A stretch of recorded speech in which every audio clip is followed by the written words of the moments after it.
Hi everyone, welcome back to the channel. Guys, ये video आपके लिए काफी इंपॉर्टेंट होगा यदि आप सेबी का एग्जाम लिखना चाहते हैं और आप जानना चाहते हैं कि सेबी के एग्जाम को कैसे क्रैक करना है। उसके लिए हमारे साथ आज संजय सर है, जिन्होंने सेबी एग्जाम क्रैक किया है। आज वो अपनी सेबी की जर्नी बताएगी, उन्होंने कैसे क्रैक किया था और प्री मेंस इंटरव्यू क्या क्रैक किया था, किस लेवल तक, और कौन सा लेवल होता है एग्जाम का, लाइक गेट के लेवल का होता है, इसरो डीआरडीओ जो भी एग्जाम्स होते हैं उनके लेवल का होता है क्या। तो Sanjay sir is a right person to guide you. Okay, सबसे पहले मैं संजय सर का वेलकम करूंगा। I am just curious about to know about Sanjay sir. Sanjay sir, please introduce yourself. So yeah, hi everyone. I'm Sanjay. So I am graduate of 2016 BTech Computer Science from JB Pant Engineering College. Since then, I have been working in tech industry, starting with Adobe. Then I switched to Paytm, then Expedia, then Microsoft, and right now I'm working as a staff engineer in Cloudera. SEBI की बात करें तो फिर SEBI I would say IT वालों के लिए बहुत ही एक अच्छा एग्जाम है जो कि आप क्लियर कर सकते हैं and you can get into a grade A job. इससे बेटर जॉब मेरे हिसाब से तो कोई नहीं है। Equivalent I would say RBI grade भी है, बट इनफैक्ट ऊपर है आरबीआई ग्रेड भी, बट ये है कि आरबीआई ग्रेड भी आईटी में सिर्फ एक ग्रेड सी की पोजीशन आती है जो हमारे लिए स्पेसिफिकली होती है। वरना ग्रेड बी जनरल स्ट्रीम के लिए हो जाती है, एग्जीक्यूटिव पोजीशन के लिए वो क्रैक करना बहुत ही मुश्किल हो जाता है। आईटी वालों के लिए जो लोग जॉब कर रहे हैं पहले से, खास करके जो प्रोडक्ट बेस में नहीं है, they can and should appear for this exam because यहाँ पर जो स्टार्टिंग पैकेज है वो 22 लाख का है। 22 लाख मतलब पीएसयू में ही मिल रहा होता है, वो भी टॉप लेवल पे है, या वरना और कहीं नहीं मिल रहा होता। और बाकी जगह पे आपको अगर आप एग्जीक्यूटिव पोजीशन पे जाते हो जो कि जनरल स्ट्रीम की होती है, उसमें बहुत मेहनत करनी पड़ती है और कंपटीशन बहुत ज़्यादा है। सेबी की बात करूं मैं तो फिर 4,000 लोग ही पेपर दे रहे होते हैं आईटी में, आईटी स्ट्रीम में। ठीक है, वो तो कंपटीशन कम है। और अगर आप अच्छे हो आईटी में पहले से और मतलब कुछ ऐसी कंपनीज में हो जो कि प्रोडक्ट बेस्ड नहीं है बट मिड लेवल पे आ रही होती है, सर्विस बेस्ड में है, तो फिर आप मेहनत करके आप तब भी निकाल सकते हो। 1 साल लग सकता है, किसी को 2 साल लग सकते हैं, but it is still doable rather than going for. अब यूपीएससी से कंपेयर किया जाए तो वो तो बहुत ही मुश्किल हो जाता है। You have to give a lot of effort, lot of time, और उसके बाद किस्मत बहुत ज्यादा रोल प्ले करती है। ठीक राइट। है। तो सेबी की अगर यहाँ पे सर एक क्वेश्चन आपने जो बोला। सो सेबी यू आर सेइंग दैट कि टेक में, कंप्यूटर साइंस में, आईटी में सबसे अच्छा गवर्नमेंट जॉब है, राइट? मतलब जो मेरे एंट्री हिसाब लेवल से, पे मुझे जो पता है। या एंट्री लेवल पे, जी। क्योंकि मैंने भी जितना सुना है ओएनजीसी का भी इतना ही होता है, सीटीसी। बट अगर आप, ONGC is a PSU, right? वहां पे आईटी का उतना अच्छा काम नहीं होता जितना सेबी में होता है। काम के बारे में आगे जानेंगे। तो this is hmm. The initial level पे अगर आप बात करें, स्टार्टिंग सैलरी के बारे में बात करें, तो सबसे अच्छा जॉब है। और टफ भी है थोड़ा क्रैक करना, उसकी स्ट्रेटजी आगे हम डिस्कस करते हैं। सो सर, सबसे पहला क्वेश्चन ये रहेगा मेरा कि सेबी में एक्चुअली आईटी वाले काम क्या करते हैं, थोड़ा एक ब्रीफ आइडिया अगर आपको थोड़ा सा हो तो। जनरली सिर्फ it's not only about saving. In fact अगर मैं आपको इनकम टैक्स की भी बात करूं, there is another job posting in income tax as well, assistant director की आती है सिस्टम्स की। तो ज़्यादातर इंफ्रास्ट्रक्चर ही डील कर रहे होते हैं।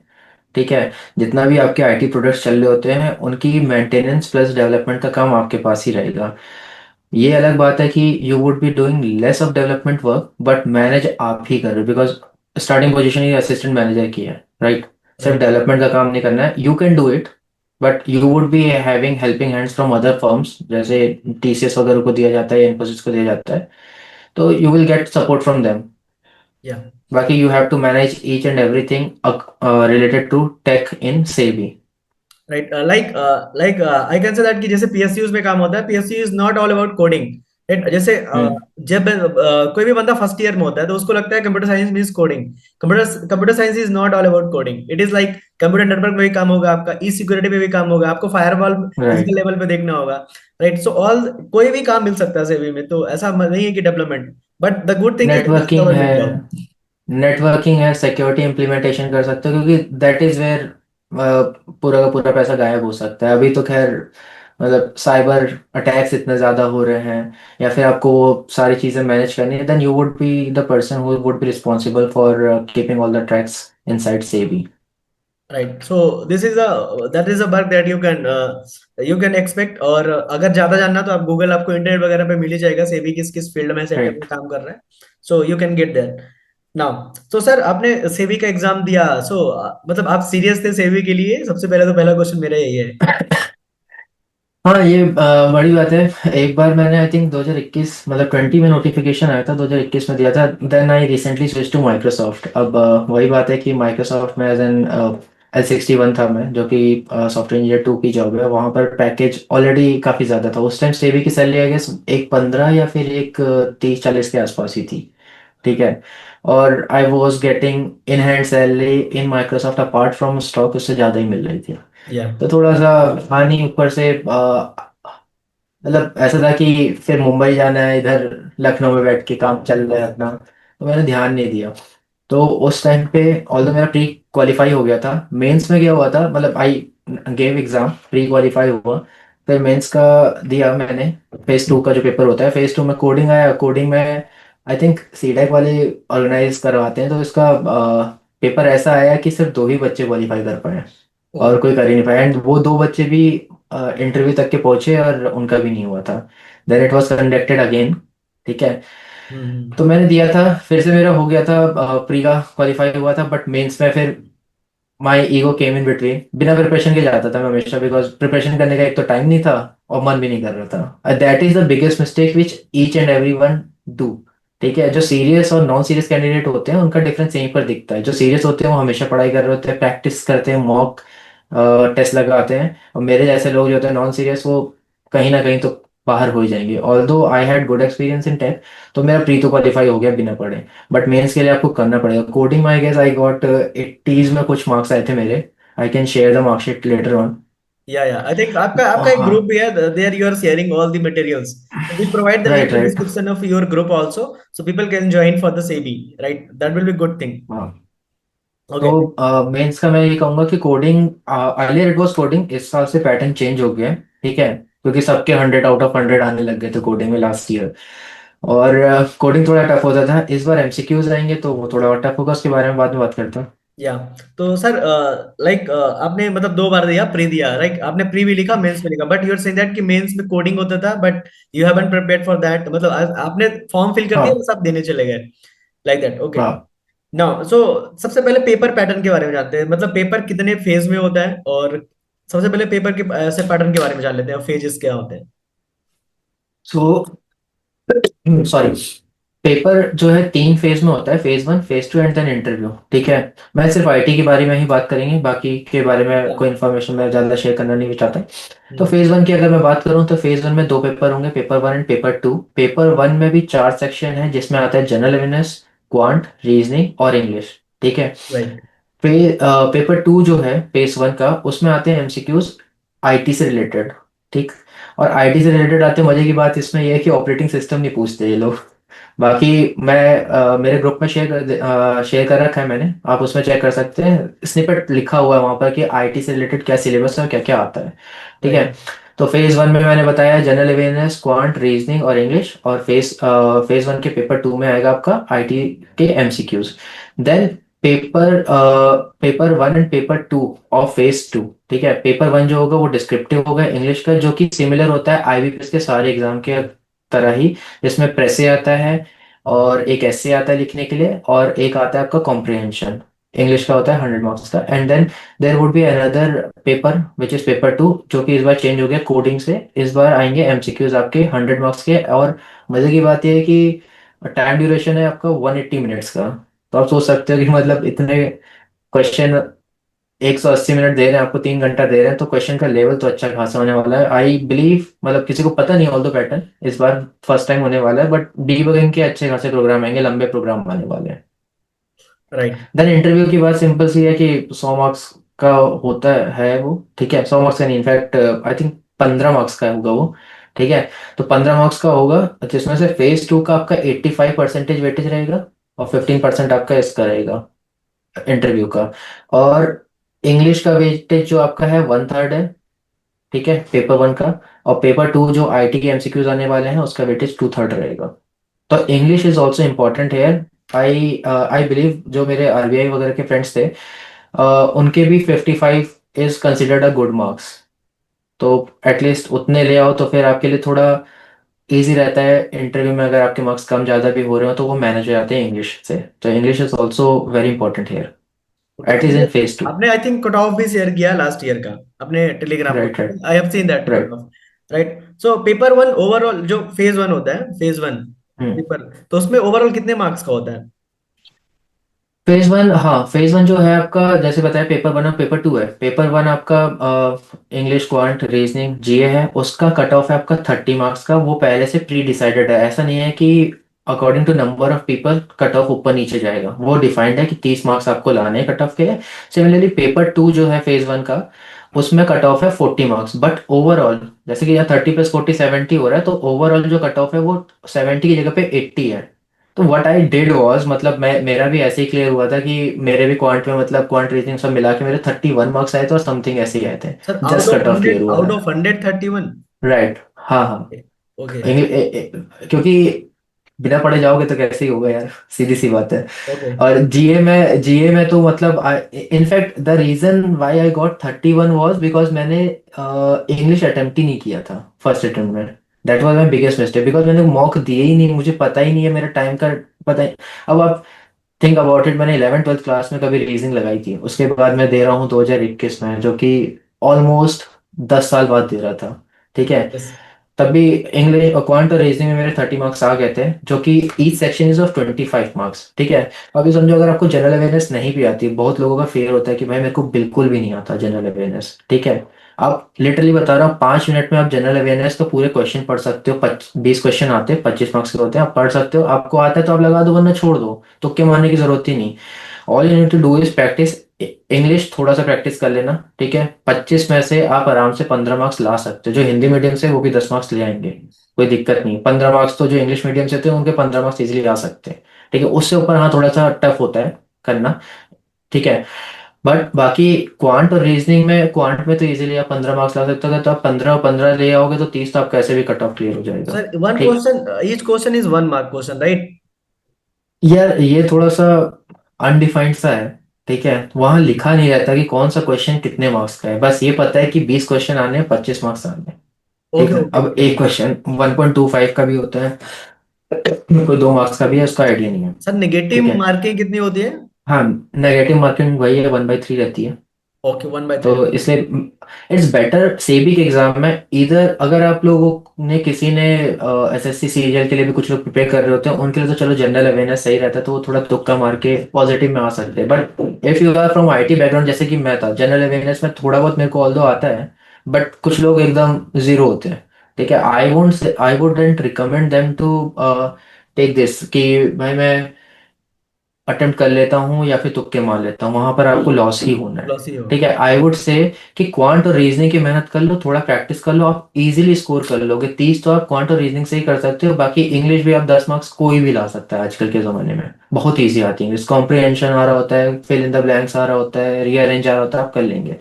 30 मार्क्स आप वहां पर ले आओ। आईटी में आप इजीली 50 ला सकते हो if you are from IT background, आपने थोड़ा बहुत पढ़ रखा है। इनफैक्ट मैं जो अभी यूट्यूब पे वीडियोस डाल रहा हूँ, मैं स्पेसिफिकली सेबी के लिए डाल रहा हूँ। और आई कैन इजीली से कि अगर आप मुझे फॉलो करोगे तो 50 तो ला सकते हो। 100 में से 50 लाना बड़ी बात नहीं, क्योंकि अभी तक के जितने पेपर आए हैं सेबी के, 3 4 मैंने पेपर देखे हैं पिछली बार के, तो वो उतने टफ नहीं आते। इनफैक्ट जो लोग इंटरव्यू के लिए प्रिपेयर कर रहे होते हैं ना, जैसे प्रोडक्ट बेस्ड कंपनी के लिए जो इंटरव्यू के लिए प्रिपेयर कर रहे हैं, इनफैक्ट टीसीएस इन्फोसिस में भी जो पूछा जाता है, सेम क्वेश्चंस कम इन सेबी एग्जाम। तो आप कर सकते हो उसको आराम से। हाँ ये है कि 40 से ऊपर लाने में टफ होते जाता है। 50 आप इजीली ला सकते हो। आप 70 80 आपको लाने की जरूरत भी नहीं है, क्योंकि कट ऑफ ही मतलब 40 का है। जी। तो phase 1 is very easy. Okay, so let's come to the phase 2। तो फेज 2 1 हमने डिस्कस कर लिया, 2 पेपर होते हैं। फेज 2 में हाँ। आपने बताया था कोडिंग होता है, लेकिन this time they have change the pattern, right? Phase 2। Right. So right. पहले तो क्या पैटर्न था, अभी क्या पैटर्न है? पहले का पैटर्न ऐसा था कि 6 क्वेश्चंस आपको करने होते थे, और तो क्वेश्चंस वो ज्यादा देते थे। Out of those 10 questions you have to do 6 question. Easy वाले आपको 3 करने होते थे, मीडियम लेवल के 2 क्वेश्चन करने होते थे, और हार्ड लेवल का 1 क्वेश्चन करना होता था। Total you need to complete 6 question. 6 question बनाने होंगे आपको, प्रॉब्लम स्टेटमेंट दी जाएगी। उससे पहले 3 घंटे से पहले आपको आधा घंटा पढ़ने के लिए दिया जाता था, ताकि आप चूज कर सको कि आपको कौन कौन से क्वेश्चन करने हैं। क्योंकि समझने में टाइम लगता है ना, 10 क्वेश्चन दे देंगे, समझने में टाइम लगेगा। तो 30 मिनट वो दिए जाते थे, फिर 3 घंटे आपको करने के लिए दिए जाते थे 6 क्वेश्चन। ठीक है। ओके। बट इस बार से पैटर्न चेंज हो गया। सारे एमसीक्यूज रहेंगे। ठीक है। और टॉपिक्स जो हैं वो आपके डेटाबेस के हैं, एसक्यूएल है, प्रोग्रामिंग, डेटा, और यही सब है जो फेज 1 के थे, वही फेज 2 के लिए भी रहेंगे। एल्गोरिदम्स है, डेटा स्ट्रक्चर है आपका, और स्ट्रिंग मैनिपुलेशन है, ऑब्जेक्ट ओरिएंटेड प्रोग्रामिंग है। और इनका वेटेज लिखा हुआ है कि इससे इतने क्वेश्चंस आएंगे। जैसे एल्गोरिथम्स का वेटेज 30 है और डेटा स्ट्रक्चर का वेटेज 40 है। ठीक है, ये फेज 2 का बता रहा हूँ मैं। या ऊप्स जो है दोनों में लाई करता है, 20 मार्क्स का ऊप्स इस बार में है, फेज 2 में है, और स्ट्रिंग मैनिपुलेशन आपका बचा हुआ 10 मार्क्स का है। तो okay. This would be your syllabus for paper 2। Okay sir, यहाँ पे एक डाउट ये है मेरा कि यहाँ पे सेक्शन वाइज कट ऑफ नहीं होगा ना, मतलब ओवरऑल कट ऑफ ही होता है? जैसे आपको एल्गोरिथम में इतने मार्क्स लाने ही है 30 में से, ऐसा नहीं होता ना हाँ कुछ? हाँ, इसमें नहीं, इसमें नहीं, ये तो पेपर है ना पूरा का पूरा, इसमें पेपर के अंदर सेक्शंस नहीं, डिफरेंट सेक्शन नहीं, टॉपिक है ये। ठीक ओके। है। तो जो कट ऑफ है आपका वो पेपर 2 के लिए और पेपर 1 के लिए, वो जनरल कट ऑफ तो इस बार का मुझे याद नहीं है, बट जनरली कट ऑफ रखते हैं कि आपका 30% आपका इंग्लिश में आने ही चाहिए, 30 मार्क्स। ठीक है। और सिमिलरली 40 मार्क्स आपके पेपर 2 में आने चाहिए। ये फेज 2 का बता रहा हूँ। I तो think this एक, time this will be easy because if you see the coding round was tough. This will be easy because वो गेट की प्रिपरेशन कर रहे हैं, उनके लिए थोड़ा हेल्पफुल होगा, मुझे लगता है ऐसा। हाँ हाँ, ये मतलब ये काफी डिबेटेबल है कि इजी है या नहीं, क्योंकि जो लोग प्रोडक्ट बेस में थे पहले से, ठीक है, उनके लिए कोडिंग इजी था, because they were preparing for या कोडिंग इंटरव्यू, उनके लिए कोडिंग इंटरव्यू इजी था। अब जो लोग गेट के लिए प्रिपेयर कर रहे हैं उनके लिए तो ये बहुत ही बढ़िया अपॉर्चुनिटी है कि भाई सीधे सेबी के लिए अपेयर कर लो। ठीक है, इक्वली इंपॉर्टेंट है और इक्वली ही अपॉर्चुनिस्टिक आपको मिल गई है अपॉर्चुनिटी कि भाई इसमें चले जाओ। और टॉपिक ऑलमोस्ट सेम है, अपार्ट फ्रॉम वो थ्योरी ऑफ कंप्यूटेशन नहीं आ रहा है या कंपाइलर नहीं आ रहा है, वो हार्ड टॉपिक्स भी नहीं है। कुछ लोगों ने क्वेरी भी कर रखी है कि मतलब यार मैं गेट के लिए प्रिपेयर कर रहा हूँ, what should I do, because लगभग टाइम उतना ही लग रहा है। आई थिंक गेट का कब है, फेब में है ना शायद, पेपर हाँ कब है? हाँ, फेब में 5 से 15 के बीच होगा। हाँ, इसका मेंस पड़ेगा, फेज 2 पड़ेगा उस टाइम पे। आई वुड से कि पेपर फेज 1 के लिए तो बहुत इजी है, जैसे मैंने बताया 30-50 मार्क्स लाना बहुत इजी है। ठीक है, तो वो आप साथ में गेट की प्रिपरेशन कर रहे हो डेडिकेटेडली, आप आधा 1 घंटा रोज भी दोगे ना इसको। जो एक चीज हमेशा याद रखनी चाहिए, कंपटीशन में ये होता है कि अपेयर तो बहुत लोग होते हैं, फॉर्म बहुत लोग भरते हैं, पर सीरियस कैंडिडेट्स कम होते हैं। अगर आप सीरियसली गेट के लिए प्रिपेयर कर रहे हो तो आपसे सेबी तो क्लियर हो जाना चाहिए मेरे हिसाब से। सेम सेम चीज है गेट में है। गेट में मतलब अगर आप देखो ना, केवल 20, जैसे last year I think 1.7 lakh people ने अपेयर किया था, केवल 20,000 हम्म। पीपल 30 से ऊपर मार्क्स ले पाए, जबकि 15 नंबर के तो एप्टीट्यूड ही आता है। तो हाँ। सीरियस तो नहीं है लोग। और मतलब अगर आप देखो, जैसे रैंक, अगर जैसे 2000 रैंक 60 मार्क्स पे आ रही है, मतलब दो हम्म। हजार से कम कम लोग हैं जो 60 से ऊपर नंबर ला पा रहे हैं 100 में, 60%। तो ये तो होता है नहीं, आई सारी चीज। आई हैव सीन कैंडिडेट्स हमारे कॉलेज में, मतलब जीवी पंत इंजीनियरिंग कॉलेज में, there were less candidates who were preparing for GATE, और सीरियस तो उनसे भी कम थे, लिटरली बता रहा हूँ, सीरियस बहुत कम थे। मेरे दोस्त लोगों ने निकाला, some people went to IIT Kanpur, कोई रुड़की गया, कोई कहीं गया। बट ये है कि मेरे ईयर से लोगों ने गेट निकालना स्टार्ट कर दिया था हमारे कॉलेज से, and that is why juniors ने भी निकालना स्टार्ट कर दिया, या बिकॉज सीनियर्स को देख के मेंटरशिप अच्छी मिल जाती है तो लोग कर लेते हैं। थोड़ा सा प्रॉफिट्स भी पता चलने लगते हैं धीरे धीरे कि गेट से बहुत सारे प्रॉफिट्स हैं। पहले तो पता ही हाँ, नहीं था, तो एमटेक बस एक ऑप्शन था लोगों को लगता था। दैट इज द थिंग, मतलब एमटेक गेट का चलो ठीक है, जिनका आईआईटी नहीं हुआ वो गेट के लिए, आईआईटी बीटेक नहीं हुआ वो गेट के लिए जाते हैं, and that is a good opportunity, आपको 2 साल मिलते हैं। ठीक है, एक तो आपको लाइफ मिल जाती है, न्यू लाइफ मिल रही है। ठीक है, और दूसरा ये है कि आपको पूरी अपॉर्चुनिटी मिल रही है, 2 साल अब सही से पढ़ लो। या ठीक है, अच्छे टीचर मिल रहे, अच्छे एलुमनाई मिल रहे, सब कुछ अच्छा मिल रहा है आपको, बहुत सही अपॉर्चुनिटी रहती है गेट। ओके, तो sir this is all about the phase 2। मतलब अगर आप गेट वगैरह कर रहे हो तो फेज 2 हो जाएगा, क्योंकि पेपर पैटर्न चेंज हुआ है, and this will be profitable for the GATE aspirants. But right. जो अगर अगर जॉब कर रहा है उसके लिए थोड़ा सा दिक्कत है, बट स्टिल आप जैसे गेट की जो सब्जेक्ट जैसे एल्गोरिथम हो गया, डेटा स्ट्रक्चर हो गया, आप उनके previous year question I think अगर लगाओगे तो that can help I think. हाँ हाँ, फॉर श्योर। मैं इनफैक्ट पेपर, एक पेपर तो मैंने शेयर कर दिया, मैंने सारे पेपर भी टेलीग्राम ग्रुप में शेयर नहीं किया, बिकॉज अगर आप सारे पेपर कर लोगे, ठीक है, सारे पीवाईक्यू एक साथ लगा लेते तो आप बाद में प्रैक्टिस कैसे करोगे? या तो मैंने एक ही दे रखा है, you can go through Telegram channel, और उससे आप एक बार आइडिया ले सकते हो, then you can start your preparation कि भाई मेरे को पढ़ना क्या है एक्चुअली में। दूसरा जो टॉपिक तुमने छेड़ा अभी कि जो लोग पहले से जॉब कर रहे हैं उनके लिए कितना टफ है या कितना आसान है। सी, जो लोग इंटरव्यूज क्लियर कर चुके हैं, ठीक, उनके लिए फेज 1 फिर से इजी हो जाएगा। ठीक है, बट हाँ, मेहनत तो करनी पड़ेगी, आपको प्रैक्टिस जरूर करनी है, बिना प्रैक्टिस के नहीं निकलेगा, मतलब चांसेस 90% है कि आपके नहीं निकलेगा, because it is a competition. ठीक है, पेपर ऐसे सेट किया जाता है कि नॉन सीरियस कैंडिडेट बाहर निकाल दिया जाए। अब पेपर 2 के लिए ऑब्वियसली, चाहे आप किसी भी फील्ड के हो, चाहे आप गेट के लिए प्रिपेयर कर रहे हो, चाहे फिर आपने बड़ी बड़ी कंपनी निकाल ली है, आपको पढ़ना तो पड़ेगा ही। क्योंकि सीट्स ही कम है। 22 सीट है टोटल आईटी के लिए, जिसमें से ओके। जनरल की और कम है। कैटेगरी के लिए आई वुड सजेस्ट कि जो लोग कैटेगरी के उनको तो जरूर देना चाहिए एग्जाम। आई वुड हाँ। Seriously recommend to them. तो सर अब अगर बात करें इंटरव्यू के बारे में, तो फेज वन फेज टू तो आई थिंक यहाँ तक लोगों को क्लियर होगा। अगर स्टिल किसी को डाउट है, आई वुड सजेस्ट ऑनेस्टली कि सर का जो टेलीग्राम ग्रुप है वहां पे जाओ। मैंने देखा है कि सर एक्टिव है वहां पे। आई थिंक बहुत कम लोग हैं, फिर भी सर एक्टिव है। अपना जो भी उनके पास कंटेंट है अपना, उन्होंने सर ने इवन अपना रिजल्ट भी शेयर कर दिया, भाई देख लो ये रिजल्ट है मेरा, ये इतना कट ऑफ जाता है। तो हम्म। अगर आप सेवी प्रिपेयर कर रहे हो जाओ वहां पे।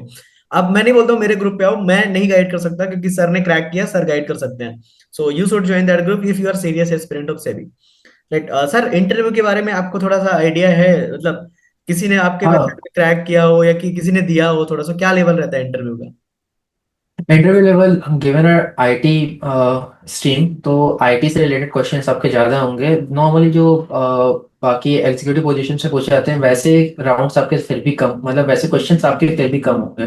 तो बी प्रिपेयर्ड फॉर इंटरव्यूज की। अगर कोई टेक्निकल फील्ड वाला है, जैसे अगर मान लो मेरा हो जाता है इंटरव्यू में पहुंचता, तो मेरे से ये पूछा जाता है कि तुम्हारी जॉब ज़्यादा अच्छी है या फिर you are getting a good salary, यहाँ पर क्यों आना चाह रहे हो। तो वो क्वेश्चन होते हैं जो लोग अभी जैसे। अच्छी बात यह है कि final year candidates are also eligible for this exam. Best part is this.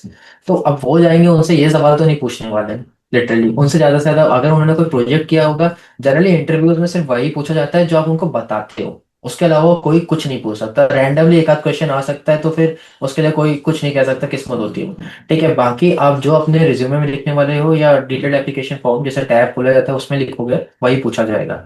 तो मेक श्योर जब भी आप फॉर्म भर रहे हो तो आप उसमें अच्छा ही लिखो, सच लिखो। बिकॉज झूठ आप किसी 55-60 साल के एज के आदमी को या औरत को नहीं बता सकते कि, मतलब आप उसको कन्विंस नहीं कर पाओगे अपना झूठ। तो हम्म। झूठ मत लिखना।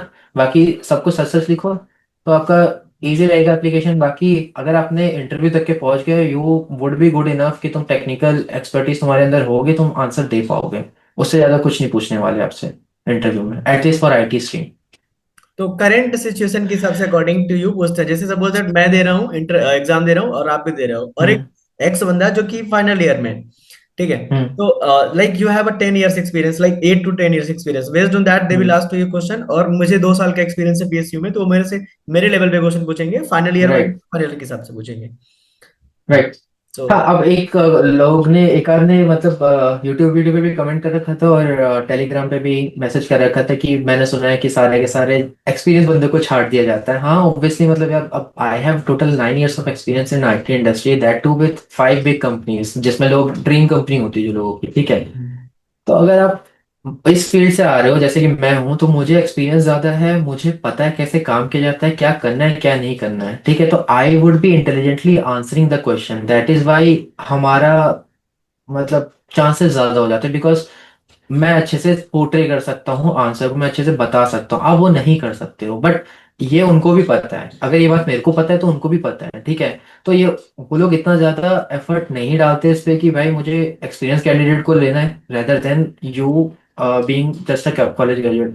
ऐसा वो बायसनेस नहीं होती किसी भी एग्जाम में, ठीक है। हाँ, अगर आप एकदम खराब ही आंसर दे रहे हो या फिर आप अकड़ दिखा रहे हो, then obviously they will say no to you.